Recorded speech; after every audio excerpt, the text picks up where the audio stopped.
Welcome simple with decay. நான் ஒசூர்லேருந்து தருமபுரி பெண்ணாகரம் கோயில், எங்கள் கரியம்பட்டி பெண்ணாகரம் பட்டாளம்மன் கோயிலுக்கு போயிட்டு இருக்கோம். பாருங்கள், ஒசூர் மலை கோயில் தெரியுதுங்குது. ராயக்கோட்டை, பாலக்கோடு, பாப்பாரப்பட்டி, பாலக்கோடு வழியாக நாங்கள் எங்கள் குலதெய்வ கோயிலுக்கு போயிட்டு இருக்கோம். போகும்போது ஃபாரஸ்ட் ஏரியெல்லாம் வந்துச்சு.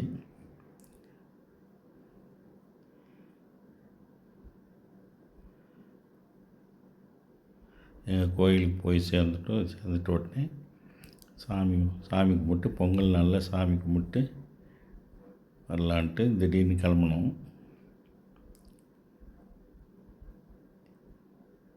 எங்கள் சேனல் லைக் பண்ணுங்கள், ஷேர் பண்ணுங்கள், சப்ஸ்கிரைப் பண்ணுங்கள். பட்டாளம்மன் கோயில் வந்துடுச்சு. இன்னும் கொஞ்சம் தூரம் தான் இருக்குது. அடிக்கடி வந்து போயிடுவோம் குலதெய்வம் கோயிலுக்கு. நன்றி, வணக்கம், பை பை. இதுதான் எங்கள் பட்டாளம்மன் திருக்கோயில். Bye by.